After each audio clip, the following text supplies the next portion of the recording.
While making my last video on the hagiography of Fire Emblem, I noticed a contradiction in the upcoming game that's been gnawing at me. I decided I'd just hash out my thoughts real quick.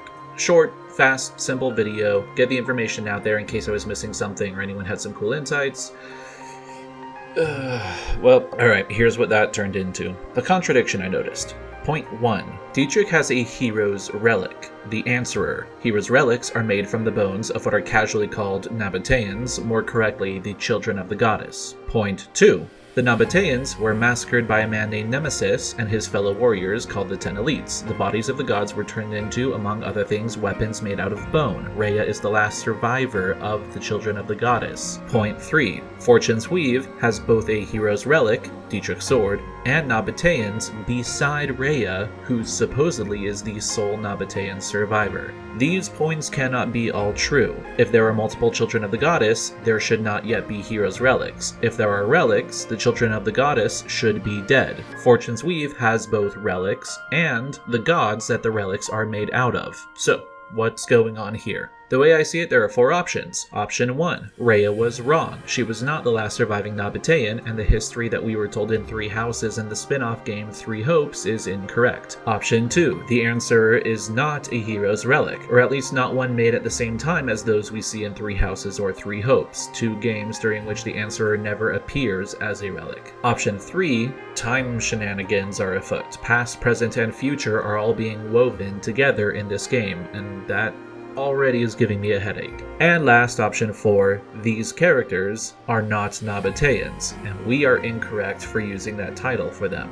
This was really supposed to be all the video was, just a couple thoughts on each option and which one I thought was most likely, but oh boy, the number of times I jumped up, metaphorically, I'm still seated, and just said, hold the phone. There are so many mind-bending things, I have to expand this a little bit. Here's what I'm going to do. I want to run through the timeline of events that we've been able to construct from lore dropped in the previous 2 games set on the continent of Fódlan. I will focus on events relevant to this seeming contradiction. The creation of the relics, and anything involving Dagdan and Lamine, whose crest is on the sword. Some of this will rehash what I talked about in the last video, but it sets us up to explore options, and boy are the options fascinating. I feel like Nintendo hasn't dropped a ton on this series, just several 30-second clips, mostly of combat.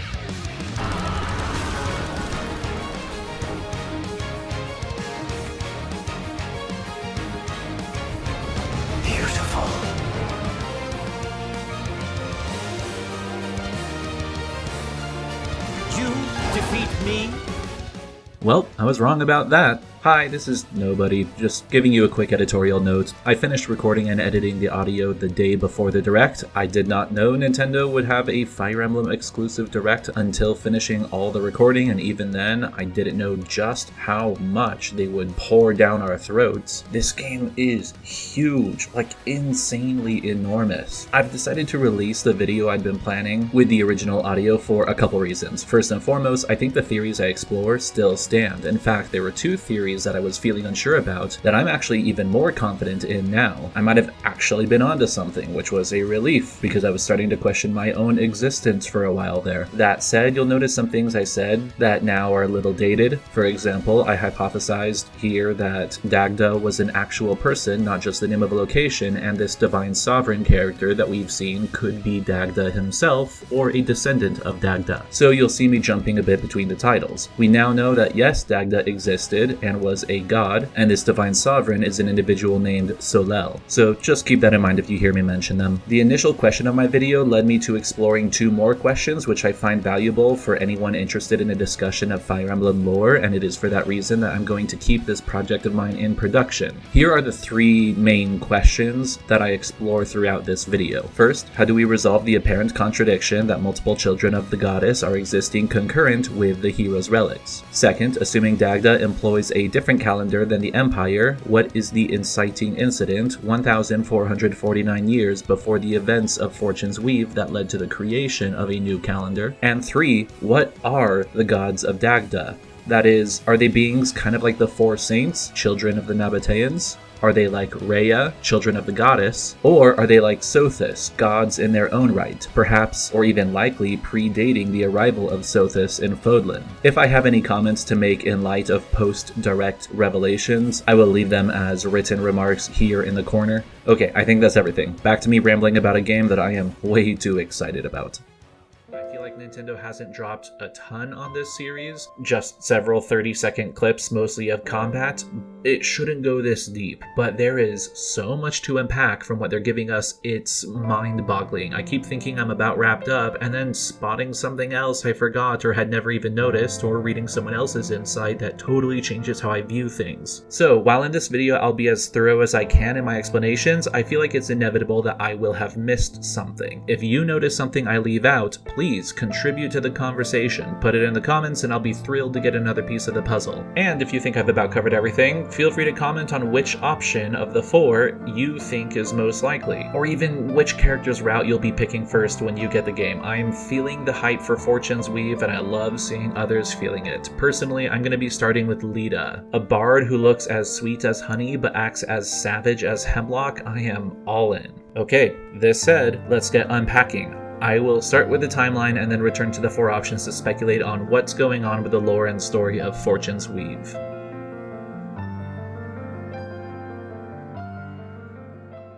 A note of warning before we dive into this history. In a 2020 Nintendo Dream interview, Kusakihara commented on the history of Fódlan. Rhea/Seros, the sole survivor from the Children of the Goddess, had used the church to alter historical records, concealing the nature of the crests, the Heroes Relics, and supposed heroes themselves. She did this with mostly good intentions, letting people have the heroes they revered, while also giving them a story that would let the continent of Fódlan have some much-needed peace, all while simultaneously protecting the church. But as Kusakihara reminds us, history is, at the end of the day, the victor's privilege. Let's bear that in mind as we go through this timeline of supposed events. The years I'll be using are those established by the Adrestian Empire. Having an Imperial Year 0 gives us as good a starting point as any, as Dagdan almost certainly employs a different calendar. After overviewing the events we know, I'll see if I can fit Fortune's Weave into this sequence. Alright, let's start. Several thousand years ago, the progenitor goddess Sothis arrived in Fódlan. Legend has it she came from a celestial body called the Blue Sea Star, which is visible in the night sky during the month, whose name derives from the star, Blue Sea Moon. She is called the progenitor because she is the genesis of a species referred to as the Nabateans. These children of the goddess are gods themselves, also called saints by the later Church of Seros. They may appear human, sometimes with green hair and eyes, sometimes blonde. Their most defining trait are these elf-like pointed ears. They often conceal if they wish to avoid attention. This humanoid shape is but one form they can assume, the other beastly and reptilian, sometimes even draconic. There seem to be restrictions on how long they can maintain the monstrous form or consequences for enduring too long in inhuman states. Additionally, these Nabateans seem to be immortal, in that they don't age, but they can definitely be killed. When this happens, they don't naturally decay. Their bodies seem to persist indefinitely, even moving if connected to their hearts. It's unclear whether the objects that we refer to as crest stones are the very hearts of the Nabateans themselves, or if the stones are objects crafted out of the hearts of the gods. But whatever they are, the hearts and blood of the Nabateans are imbued with powers that well exceed human capacities. At least by the year -1041, according to the imperial calendar, a wide enough population of Nabateans had been established, acting as both leaders and teachers to the native inhabitants of Fódlan called Agarthans. With time and developing technology, though, the Agarthans began warring, first against each other and soon against the gods. Bloated by hubris, Agarthans even began thinking of themselves as gods, and their violent clashes escalated to a terrible war between Agartha and Nabatea.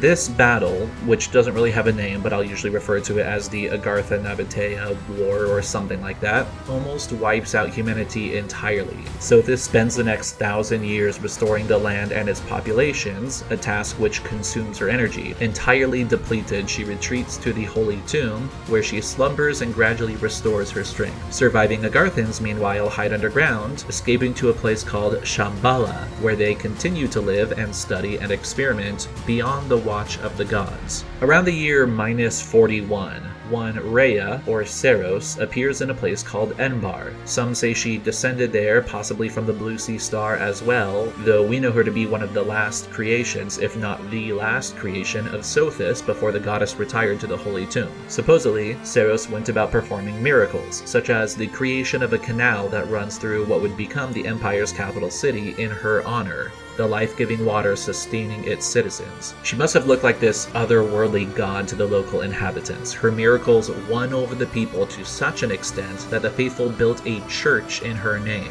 Keep in mind, though, that history is told by the victors. This is one of those portions of history that feels suspect to me. Like, here's a question. Why did Rhea go to Enbar? Was she sent there? Was she fleeing something? Where were the rest of the Nabateans? See, it was sometime around this time that there was an attack on the children of Goddess, and the timing brings into question a matter that isn't commented on in either Three Houses or Three Hopes. Where was Rhea at the time of the Red Canyon slaughter? What happened was this. While the goddess slept, humans were experiencing strife, both from each other and from invading forces. One man, called the Bandit King, Nemesis was his name, staved off what attacks he could, becoming a hero to people neglected by the gods. This is when the concealed Agarthans made their move, operating as a group referred to as those who slither in the dark.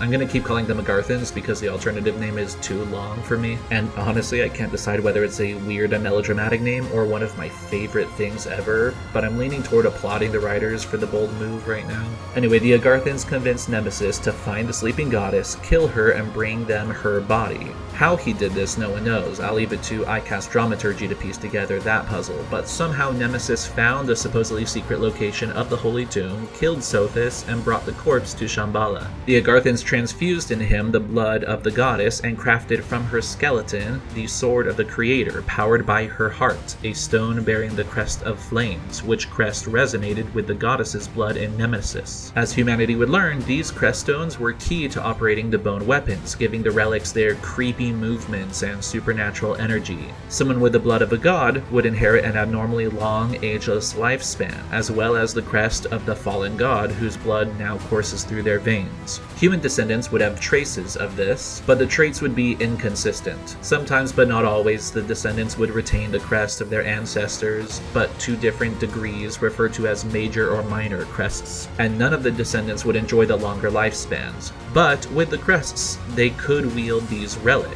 Without such crests in their blood, anyone using the crest stones would experience adverse effects, from a draining of their life force to a mutation into creatures akin to the Nabateans' non-human forms. With the blood of the goddess in his veins and the sword of her spine in his hands, Nemesis gathered warriors closest to him and led a raid on Xanadu, home of the children of the goddess. There, Nemesis and the warriors, later called the 10 Elites, slaughtered the Nabateans, a massacre so brutal that the site of the massacre was called the Red Canyon, a name which has become a moniker for the massacre itself. Again, they brought the bodies of the divinities back to the Agarthans. These 10 Elites were all given the blood of the gods and relics of their own, giving humanity divine bloodlines that would play a role in social statuses by the time of the game Three Houses. And so I return to the question, where was Rhea when the Red Canyon massacre happened?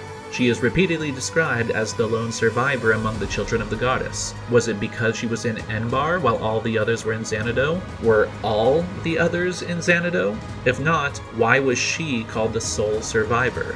If they were, why was she the only one who was elsewhere? Or did she go to Enbar because her siblings had been slaughtered, and it was from this land that she hoped to raise a church, an army of faithful, and with them achieve her revenge? Unfortunately, there are no answers in the games we have at present. If I had to guess, I'd say she was in Enbar, which was why she was the sole survivor. I just don't know why she'd be the only Nabatean outside Xanadu, if she was the only one. We do know that after the Red Canyon, she roamed Fódlan looking for survivors, and she found no more children of the goddess. Maybe they were all killed, or maybe she simply never found them, a possibility to keep in mind. But she did find 4 Nabateans, these ones explicitly not children of the goddess. These are the 4 saints, Kiel, Sethlian, Indek, and Maquil. So, Seros was, by her words and the official story of the church, the last of the children of the goddess, but not the last of the Nabateans. That's something to keep clear. The term Nabateans then refers to A, the progenitor god, B, children of the goddess like Seros, or C, further descendants of the children of the goddess, like the four saints. Throughout 3 houses and 3 hopes, we are led to believe that these 5 people are the last Nabateans, and Seiros the last survivor of her generation. Later, I will note that there are 4 individuals called the 4 Apostles. I've seen some sources say that they are also Nabateans, but I haven't seen anything in-game that confirms that. They could very well have been people with the blood of gods in them as well, so maybe they could be included as later discoveries, but they would not be relevant for another 200-ish years. Returning to this time period, in Enbar, Seiros found a loyal subject named Wilhelm. Either with her alliance or under her guidance, if not by her instruction, he founded the Adrestian Empire on year 0 of the new imperial calendar, a calendar whose creation we largely know about from this scrap in the Shadow Library, which retains some of the narratives that contradict the official history rewritten by Seiros. In light of what we've talked about, I'm tempted to speculate on the moment, the creation of a new calendar. I could see this being a defining point in Rhea's life, when she stops her hunt for any surviving children of Sothis, when she has assembled her allies and a group of faithful followers, when she realizes that in this place, in Enbar, she can take a stand against the heroic King Nemesis, who with the 10 elites had won the heart of so many humans by stealing the hearts of the gods. Perhaps the creation of a new calendar was something of a symbolic statement for Rhea, not just the creation of the empire with Wilhelm as its first ruler, but something more significant for her, something more personal. This was when she went on the attack. And so the 6 of them prepare, the last child of the goddess, the 4 saints, and the first emperor. In the year 32, their long-anticipated war finally commences, the War of Heroes it's called. On the one side, you have Wilhelm leading the armies of Adrestia with the support of Seiros and the 4 saints. On the other, you have their opponents, led by the bandit king Nemesis and his 10 elites, likely with the secret support of those who slither in the dark. Depending on how you mark the end, the war lasts between 59 and 66 years. At some point during the war, Emperor Wilhelm abdicates the throne and is succeeded by his son, Lycaon I. This may happen before or after one of the most defining moments alluded to in the game, the Battle of Gronder Field in the year 46. I'm guessing afterwards, since Wilhelm had been given Seiros' blood, meaning he would have an extended life like the gods, while his son would have the crest of Seiros, but not the lifespan, and the war would not conclude for at least 45 more years. In the year 91, the War of Heroes would be considered concluded with the Battle of Tailtean, the end of the war for Seiros, and the introduction to the story for us the players, who see this battle in the opening cutscene of 3 Houses. But Nemesis is the only one confirmed to fall in this battle. At least some of the 10 elites, if not all of them, live on, so the war isn't fully over yet. Over the next 7 years, the 10 elites are systematically hunted down and eliminated. We know that in the year 92, Seiros began using the church established in her name to rewrite history, concealing the truth behind not only the crests and the heroes' relics, but behind Nemesis and the supposed heroes themselves. She allowed them to be called heroes, perhaps as a bit of a bargaining chip with their families and descendants, who would all have had the crests of the gods and different levels of allegiance to any given side. These survivors were given amnesty and made leaders in exchange for their cooperation, and a history was written to convey the 10 elites as heroes, which many humans already believed them to be. A comforting lie is often preferred over a distressing truth. The Heroes Relics were rewritten to be gifts, some even left in the hands of the new rulers, while Seiros got to take the heart and bones of her mother for herself. I have to interject here to say there has to be so many compelling stories of this 7-year hunt. For example, there are 4 what are called sacred weapons made in association with 4 of the crests borne by the 10 elites. These 4 weapons present some interesting questions about the heroes Gloucester, Regan, Fraldarius, and Lamine. Yes, that same Lamine, whose crest is on Dietrich's blade, the Answerer. The sacred weapons were forged by Maquil the blacksmith, one of the 4 saints, and a close ally of Seiros. So the question is, why would 4 of his sacred forged weapons be in the hands of and bear the crests of 4 of the rebels who stood against Seiros in the War of Heroes? It could be that they were for a time aligned with Seiros and the 4 saints. Maybe they were double traitors, warriors who fought in the Red Canyon with Nemesis, betrayed him and later joined with the sole survivor of the slaughter, and then later betrayed her and rejoined Nemesis. It's also been theorized that the children of these 4 heroes aligned with Seiros, perhaps cooperating participating in the hunt and were thus gifted sacred weapons forged by Maquil. That seems more likely to me, though there's also an interesting theory that each weapon was made for the god who was slaughtered, and whose crest we now remember by the name of the hero who inherited that god's blood. Whether the weapons went to the Nabateans, the elites, or the elites' children, the axe of Ukanvasara, the sword of Begalta, the sword of Moralta, and the Taflim bow stand as artifacts of some fascinating untold history. Whatever happened here, the war was officially concluded in the imperial year 98, though even the second ending is left unclear. It's assumed that this is when the 10 elites were at last hunted down and each eliminated, Lamine in particular having settled in southern Adrestia before being killed. But this is also the year that Lycaon I succumbed to a sudden illness. That seems like a strange coincidence, or not coincidence. Maybe the Agarthans were up to something? Maybe a hero's descendant? The conspiratorial side of me wonders if an elite didn't survive, but no, their bodies were all present to be revived alongside Nemesis in the Golden Deer route of 3 houses, so maybe I'm going too far with my speculation here. Whatever happened, this was the year that the Empire officially declared an end to the fighting, having secured a hold on almost all the continent of Fódlan. I've gotta say that all of this lore is building up to more than 1,000 years before the events of 3 houses even starts. This is very laudable world building. I'm going to quickly go over a couple more significant events that bridge all of this rich beginning to the events of 3 houses, just to give us more data points that we can consider when comparing it to what we've seen about Dagda from Fortune's Weave. First is quite significant. In the year 185, 995 years before 3 houses starts, Garrick Mach Monastery's construction in the Ogma Mountains is completed, placing the heart of the Church of Seros at the heart of the continent of Fódlan. History has been wholly rewritten. Sothis is the one and only goddess, Rhea is the archbishop of the Church of Seros and can hear the will of the goddess, and the goddess blesses the Adrestian Empire, which rules from Enbar with the help of the descendants of the heroes.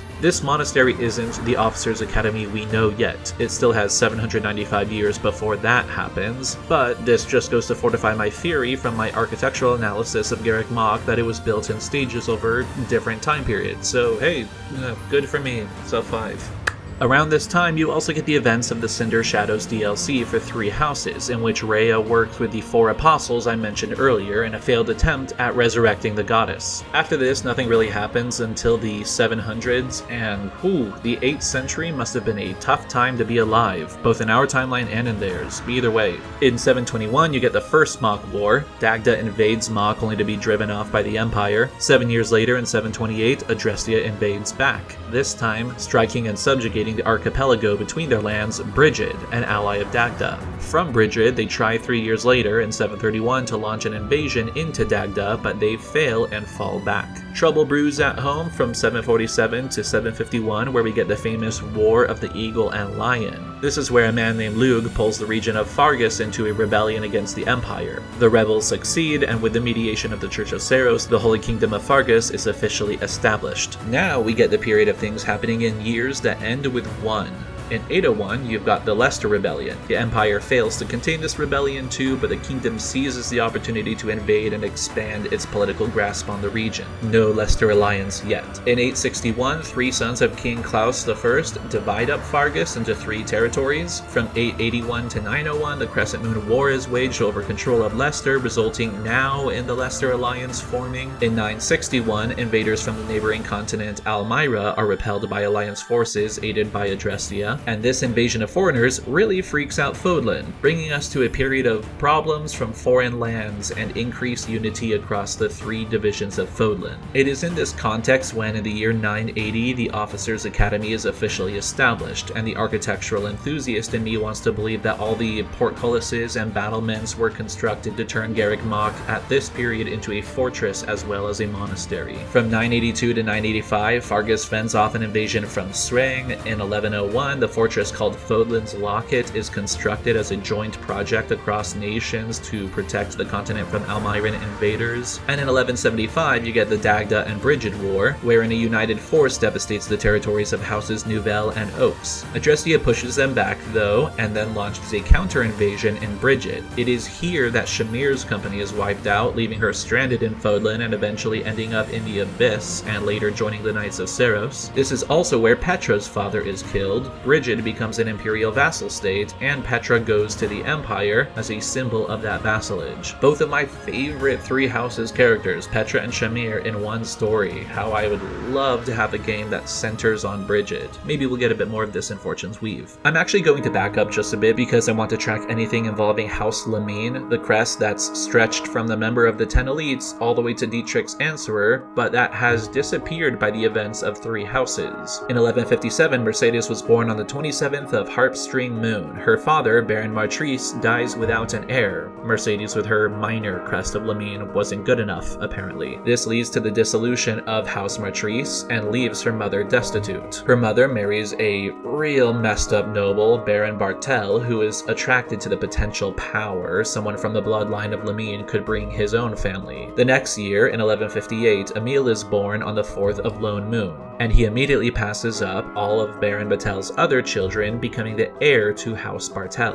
In 1167, when Mercedes is 10 and Emile 9, their mother has had enough of the Baron's abuses and flees with Mercedes to a church in eastern Fargus. Emile willingly stays behind enduring the Baron's wickedness, all the way until Bartel determines to find and kill his wife and then marry Mercedes, his daughter-in-law, in order to give birth to a different heir. And this plan of his is when Emile just loses it and goes on a murdering rampage, giving rise to the alter ego he refers to as the Death Knight. He runs away, and this is when he's discovered by Edelgard and brought into the Empire. In 1177, at the age of 19, he, with Edelgard's aid, is adopted into House Hrim, becoming its heir and changing his name to Yaritza. The next year, in 1178, Yaritza becomes a professor in the Officers' Academy, again with the aid of the Empire, but also, and very discreetly, with the help of the Argarthans. 2 years later, we reach 1180, when Byleth enters the Academy and the events of Three Houses begin. 1 year after that, 1181, another year ending in 1, Edelgard leads the conquest and annexation of Garreg Mach, and Rhea and the church retreat to Fargus. Alright, so here's the timeline we're working with, going into the next upcoming game, Fortune's Weave, a game that's only dropped what feels like a bit of information, but that's already challenging the narrative left and right. Who are these people that look like Nabateans? What is this era of the gods, hinted at both in the Shadow Library and the second trailer? And who is this god of fate Shamir mentioned regarding a statue stowed away under Garreg Mach? Let's see what we can do with this, and whether trying to resolve the apparent contradiction of the existence of the Answerer alongside other Nabateans, besides Seros and the Four Saints, helps us discern what to expect from the timeline of Fortune's Weave.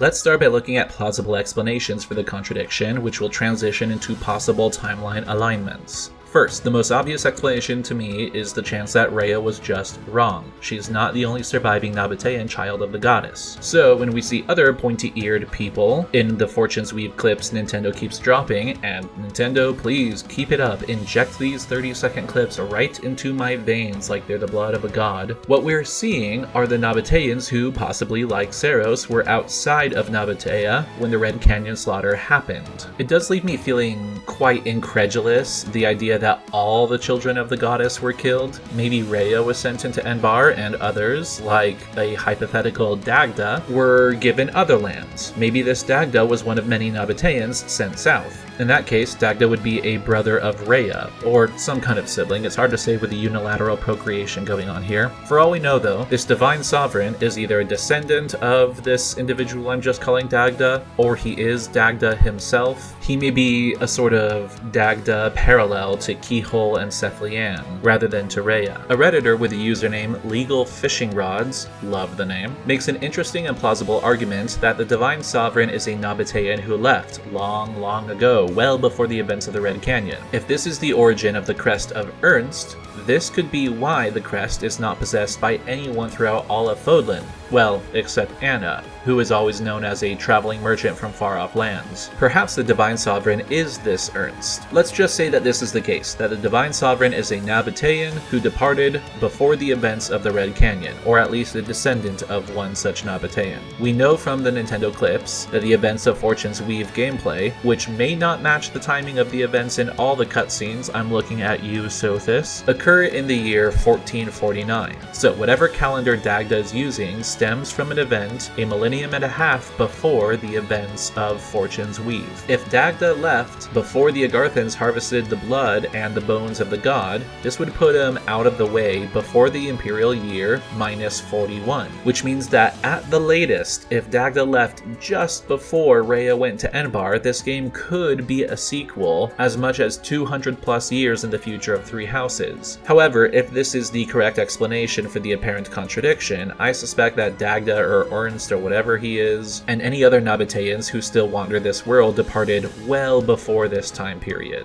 Let's move this instigating event behind the creation of the Dagdan calendar to the original battle that almost wiped out humanity, this Agartha-Nabatea battle. Say that the event disgusted the victorious Nabateans, or at least some of them. So while Sothis cleaned up Fódlan, other Nabateans went to distant lands. If that's the case, the gameplay events of Fortune's Weave could occur as early as the Imperial year 400, roughly speaking. It's interesting to think about, but this is not the only plausible explanation. The next option I think is the least likely of all of them, but it is theoretically possible. The Answerer is not a weapon made by Agarthans, at least not from the same lot as those created after the slaughter of the Red Canyon. Dietrich's armor does look Agarthan-esque though, so I feel it's likely that he has had interactions with them. Additionally, he says that the Answer is a, quote, blade to smite the gods, which definitely sounds like Agarthan talk, or at least something Agarthans would be very interested in. At best, under this option, the Answerer may be a creation that was just never shared with the 10 elites, or one made afterward if both the previous theory and this theory are true. Maybe the Agarthans knew what Rhea didn't, that more Nabateans survived. But this one does bear the crest of Lamine, meaning it was extracted from whatever god was used to imbue the hero Lamine with power. So unless the god whose blood was transfused into Lamine had, I don't know, a sibling or descendant, and their blood would yield an identical crest, and that's a lot of assumptions I'm making, I think it's safe to say that all the relics with the crest of Lamine were made from the same corpse of a god. Now, I don't know what the god to relic ratio is. Maybe you can make 3 relics out of one skeleton. Maybe the Agarthans made multiple items from every skeleton, and they only shared one with each hero. In that case, they would have shared, what, the Raphael gem with Lamine, and then kept the Ichor scroll and the Answerer for themselves. Maybe they intended to use them as bribes for descendants of Lamine, or for their own experimentation. Who knows? There is a third possibility, and I don't have a ton to say about it. I think it's probably the least interesting of the 3, but also one of the more probable ones. There could be time shenanigans going on. I mean, Nintendo's own website calls this game a time-traveling saga. This would explain some things, like the juxtaposition of chariots and gladiators with Dietrich's armor and a gun nun, hallowed be her unknown name. It would also allow for any number of mixing and matching in ways that shatter any attempt at establishing a coherent timeline of events. I mean, with time travel, you could get a Heroes Relic made out of a god who is still alive. Sothis could be slain by the Sword of the Creator. She could have this immense following of Nabateans that you see in this clip, while at the same time, people from well after the events of Three Houses wander a Dagda in a timeline that is between the two extremes. I'm not sure I like the implications of this possible explanation, but I will say it does explain why we can see the year when people are exploring around and beyond Dagcian. Like, I get seeing the day and the month, but do we need the year displayed? I would say no,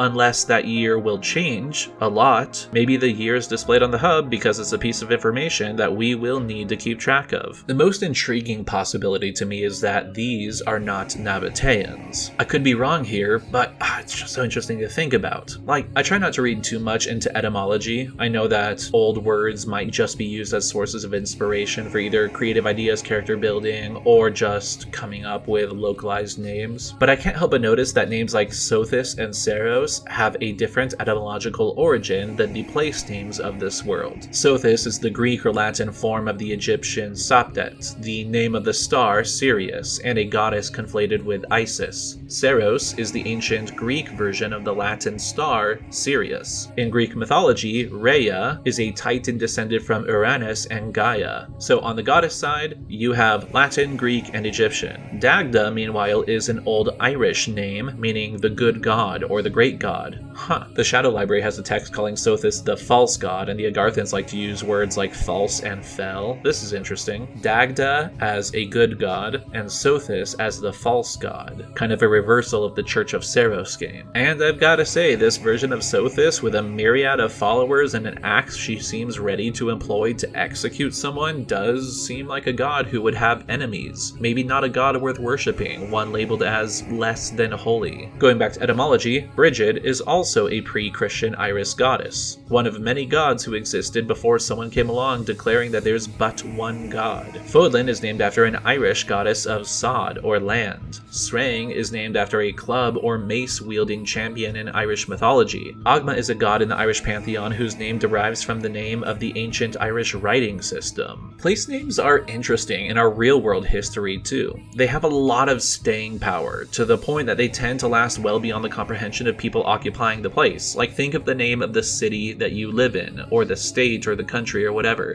Do you know why it has that name? Even if you do, it probably doesn't take long to think of local nearby areas that have names that you know, but you have no clue what they mean or why they're called that. It's a weird form of, I don't know, almost archaeology or anthropology that I didn't know existed until a couple years ago. An actual study of place names, because they can tell you a lot about a location, its people, and language in general. How interesting it is to me then that Sothis came from some far-off world to a land already inhabited by people. She didn't name Fódlan, she relocated to it. If Dagda was a person, another god we could say, who was Fódlan, or Sreng, or Brigid? And with the possible etymological link, this almost feels like a family of gods, or a godlike people, whose land and authority was infiltrated by a foreign goddess and her Nabatean children who slew the original inhabitants and who propagated a myth that theirs was the only goddess. I interpret Rhea's insistence that Sothis is the one true goddess as more of a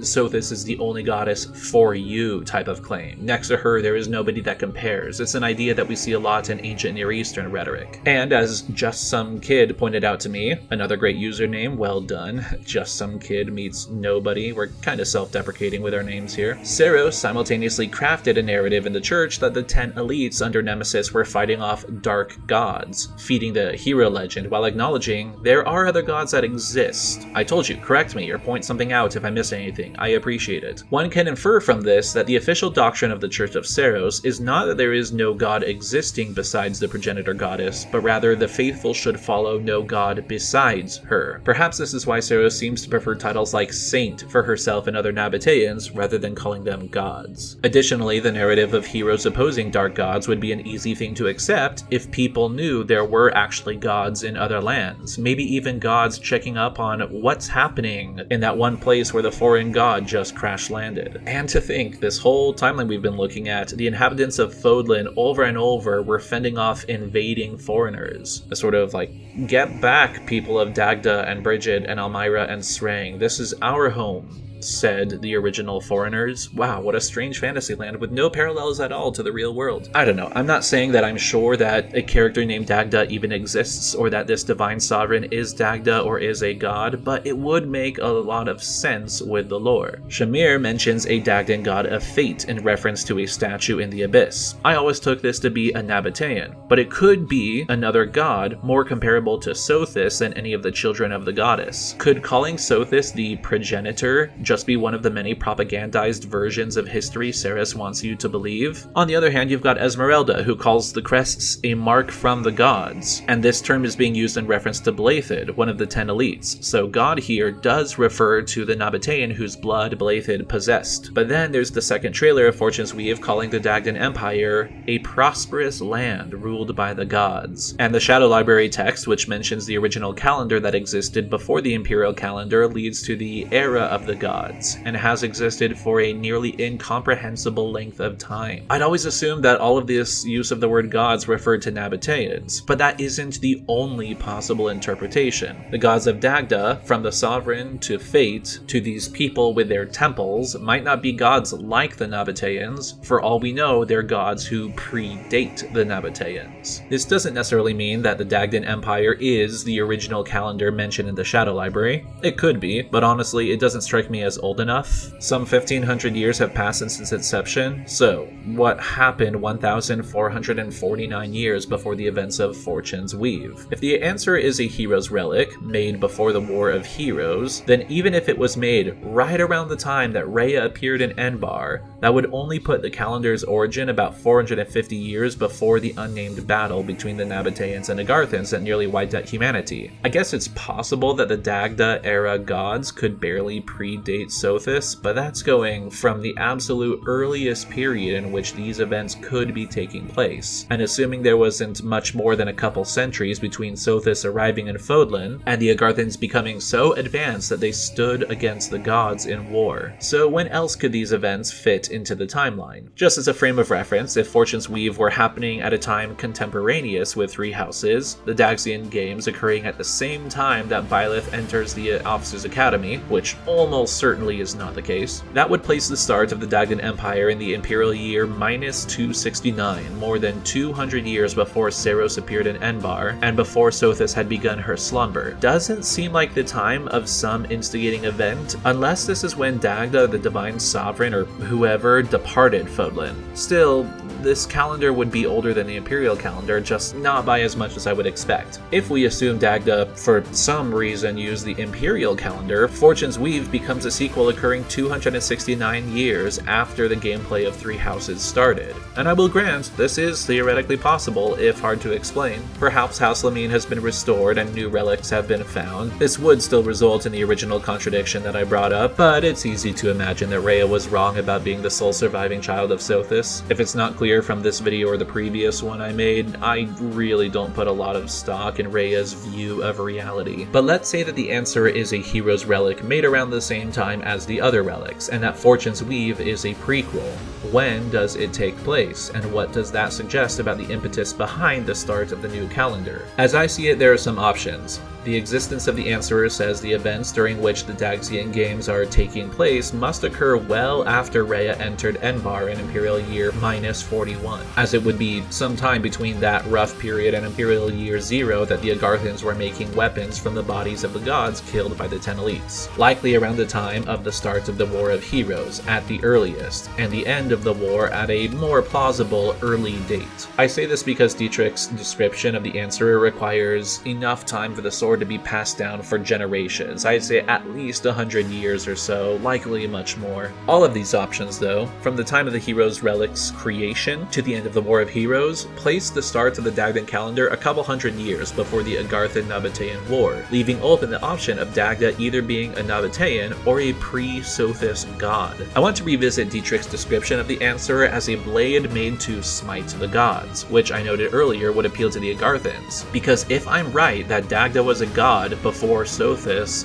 this becomes actually a really, really cool option. Why, you ask? Sitting at the edge of your seat? The answer, not only would the blade that can smite the gods appeal to Agarthans, but this would really appeal to the Church of Seiros too, which has tried to propagate the dogma of a one true god, Sothis, as being over all other gods. The Church and Agarthans would have a common foe, casting interesting questions not only on Dietrich but on his companion, the best design of a cast of incredible designs, Fabio himself. He claims to be a missionary of the Church of Seiros, and yet everything from his eye to the stud in his ear to his use of the term beast screams association with the Agarthans. What if he isn't lying, though? Are these two things, being a missionary and being an Agarthan, exclusive? One might think so, given, everything that happened in Three Houses, but Edelgard and the Agarthans were opposed in almost every way, yet united in their opposition against a stronger foe, the Church. What if that's the case here? Seiros and her mortal foes, the Agarthans, each fearing a stronger opponent,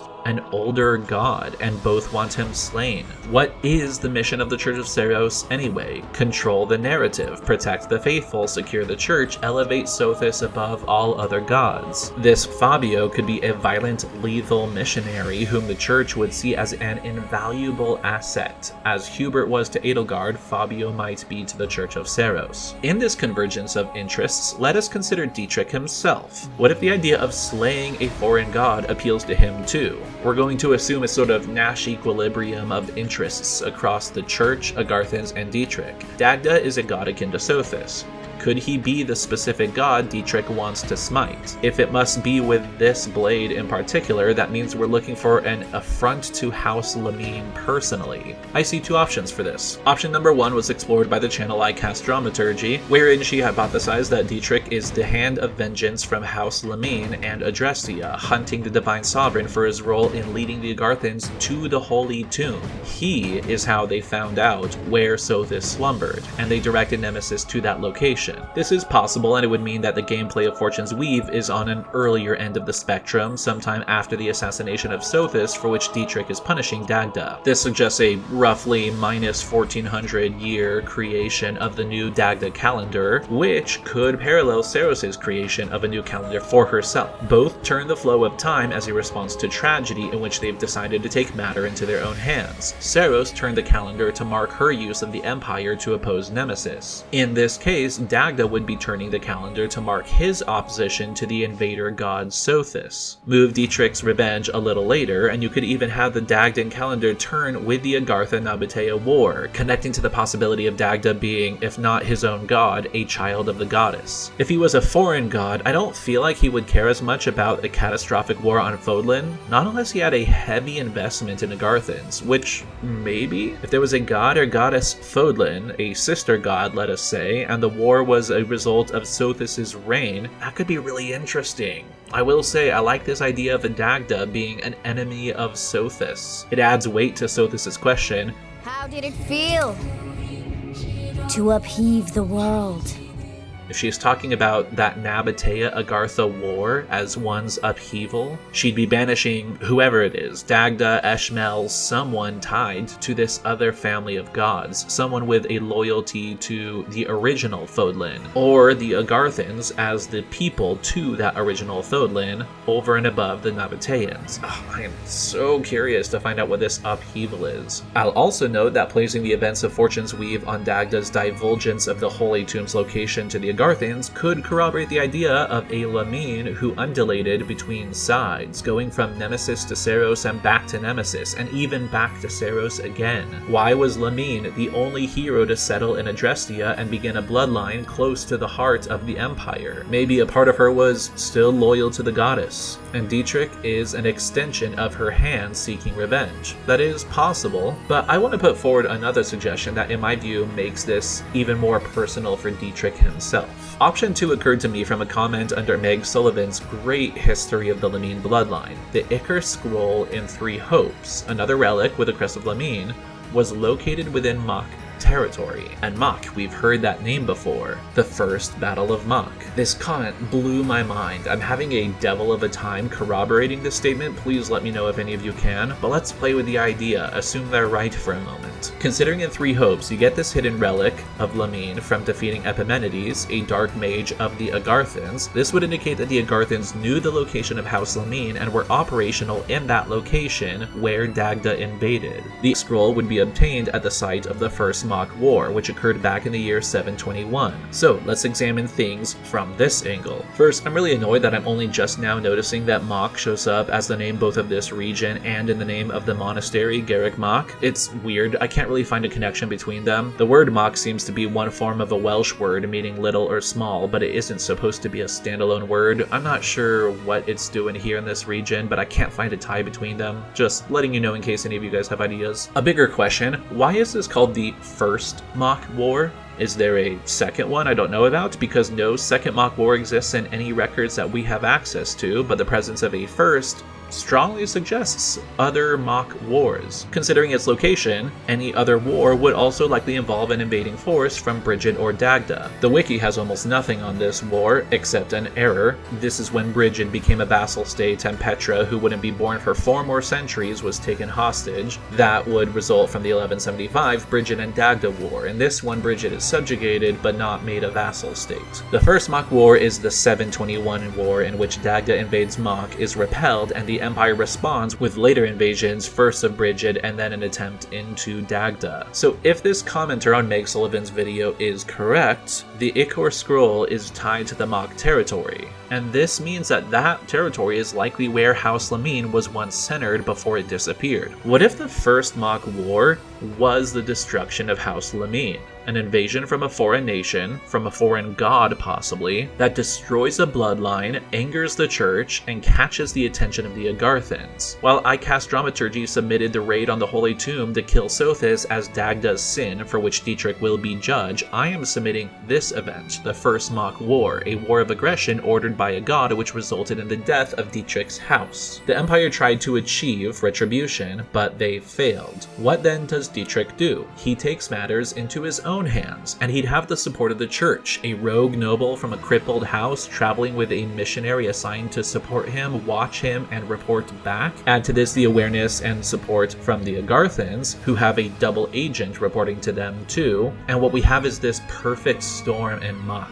All four factions, the Church, the Agarthans, the Empire, and the fallen House Lamine, are furious at Dagda and whatever god ordered or orchestrated or at least permitted this invasion. Perhaps this is personal for Dietrich. Perhaps he's acting on orders. Perhaps he's going rogue. It could be any of these. He's just doing what the Church and the Empire could not do. A bloodlusting creature like Nemesis, whom the Agarthans are exploiting, pointing in a direction and allowing to wreak havoc. Kind of like what Edelgard did with Yaritza. This possibility also has me imagining who has what relic at this time. The Ichor Scroll seems tied to the Agarthans. Dietrich mentions that the answer has been passed down, which I suspect means that House Lamine has kept it, but this doesn't preclude the possibility that he's repeating a legend that was simply told to him. Maybe one of these entities, the Church or the Agarthans, gave him the sword along with the tale that it's been crafted and employed to slay gods. The Agarthans gave Nemesis the sword of the Creator, Seiros gave Wilhelm her blood and had the sacred weapons forged. Granting weapons to allies for a high-demand mission has precedence on both sides. But what about the Raphael gem? Why doesn't Dietrich have that? It's possible Seiros, feeling quite possessive of the Heroes Relics as they are skeletons of her family, reacquired it when she hunted down Lamine. But I can't help but wonder if the answerer wasn't in Three Houses or Three Hopes because it didn't exist by then, and the Raphael gem isn't in Fortune's Weave because it doesn't exist yet. What if the Raphael gem is the answerer? The gem is clearly made from the fragments of a relic. Just think of this, an artifact transitioning from a weapon created to smite gods into a gem that heals and protects. Doesn't that feel like the Lamine bloodline? It's the story of Yaritza and Mercedes as opposites, and possibly of Dietrich and his sister, and maybe even of Lamine herself, changing sides, torn between Nemesis and Rhea, between an inner Death Knight and an inner saint who wants to help and heal. I can't help but suspect there is a strong story to House Lamine that we are going to get from Fortune's Weave. And this poor bloodline cannot get a break. I initially was thinking that Dietrich's story would end up looking kind of like Leda's, a revenge story, but the more I think about it, the more I wonder if it won't be a tragedy, a route played as if from the perspective of the Death Knight, a tool whose humanity has been stripped away, used and manipulated by all the forces around him, out for revenge to slay gods and beasts and whatever it is that he wants to destroy. Maybe himself, maybe this urge, maybe he doesn't even know. He's just a weapon eager to be used, feeling no satisfaction, only the thrill of the hunt. If a man like that did reach the Divine Sovereign, what would he wish for? A duel? An end to this compulsion he feels? I don't know, what might the Death Knight have wished for? Good luck, Dietrich. I hope the writers aren't too cruel to you. I mean, I kind of hope they are, for the sake of creating a good story, but I have a hard time imagining that Fortune's on your side, buddy. I can't help but hope that you will take the answer and shatter it. Maybe you or your sister can convert it from a blade for slaughter into a protective gemstone. Maybe it, and the ideas it plants in your head, is the thing you want to destroy. I don't know, but the speculation's fun, even if it's carrying me a little too far. Alright, so let's say that the events of Fortune Weave happen between the Imperial years 731, when Adrestia has officially failed their Dagdan invasion, and 747, when Fódlan is going to be caught up in a civil war with the War of the Eagle and Lion. What is the instigating event that starts the Dagdan calendar? The range would be between the years -718 and -702. This would predate the creation of Rhea by a good 6 centuries, but it would be a good 3 centuries after Sothis began her restoration of Fódlan. If I'm right that Dagda is a god that predates Sothis' arrival, then the Dagdan calendar is not in this scenario the calendar from the era of gods, not by any original counting of years. If Dagda is a Nabatean, it could mark the moment that he fled or abandoned Fódlan. Either way, this would be an event that happened centuries before before 3 houses, of which there is no record or mention, not even by Shamir who lived in Dagda. All that exists by Byleth's time are remnants of forgotten gods. What does this total lack of later information say about Dietrich's fate? Is he destined to succeed, erasing the memory of this divine sovereign or the crest of Ernst or whatever is going on in Dagda? Does he fall along with House Lamine? Is his decline what the fall of House Lamine actually is? Is he going to leave his bloodline in scraps like the Dagdan gods? Does Dagda thrive the events of Fortune's Weave concealed by the church? As Kusakihara reminds us, history is, at the end of the day, the victor's privilege. Whoever wins in this story, they seem to have decided that whatever happens in Dagda was not a story worth preserving, and that makes me want to learn it even more.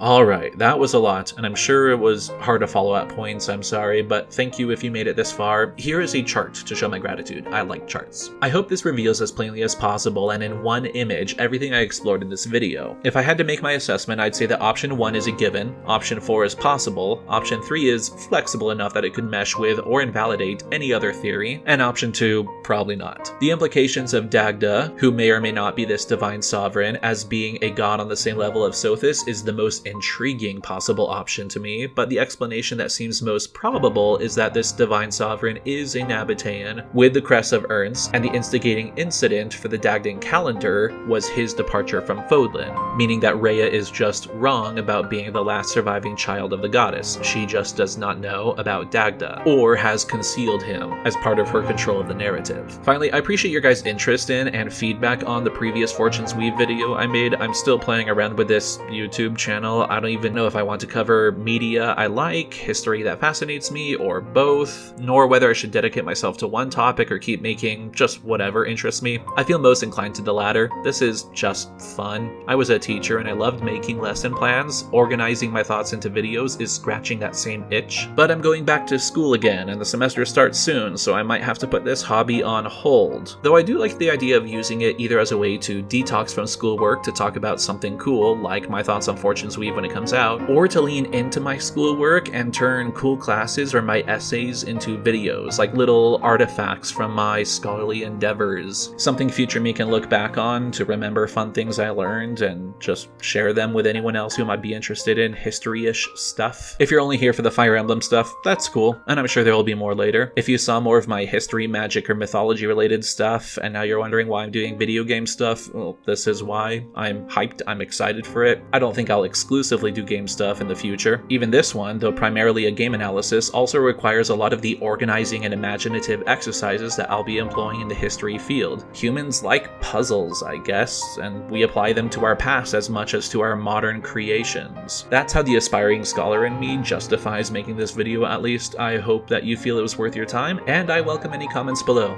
Until next time.